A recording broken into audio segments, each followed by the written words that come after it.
So my question is that you were speaking about how to keep an authorly, writerly distance from your characters in the sense that you don't express your opinions through their mouths, but at the same time you can try to capture the experience as authentically as possible, right?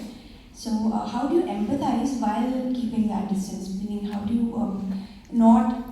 for example, if you're dealing with injustices in the world and you have this outrage you might feel, then and you don't, and then you're dealing with, for example, a character who is not feeling that outrage, right? Or is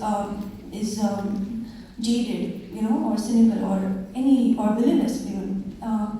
So how do you not express a moral through your writing? I guess. No, the first draft, usually a lot of the characters sound like me. It's like a Tarantino movie, right? I mean, I love Tarantino, but even the women sound like Tarantino. And it's good because his dialogue's great. But I find first few drafts, they sound a bit like me, and so then I will give them a funny hat or give them something that distances them and all that. And then I guess, also it's in the drafting process. But then, yeah, you do have villainous characters, like for instance, the guys at the beginning of Seven Moons who are disposing of the bodies. They are called the garbage men, the kunugayas.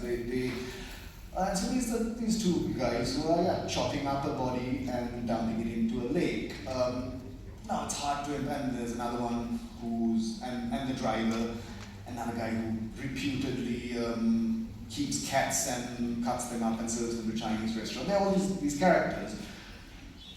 What I found is, again, this is way down in the drafting process, but you kind of decide to see the world through their eyes, and that's what reading is, that's what writing should be. And I was thinking these two guys, Balala and Muttu, I think they were called. And also, my editor said once in one of the Ubuntu notes, she said, all your middle class characters sound nuanced, but your working class characters all sound the same. And I think she was calling me a class snob, which I think was accurate. But then I looked at Balala and Muttu, and they were very different. One of them was a sadist. One of them just loved using the cleaver and was an artist at using the cleaver. And it paid better to chop up human bodies than it did stray animals, and was an artist who did, and that was their.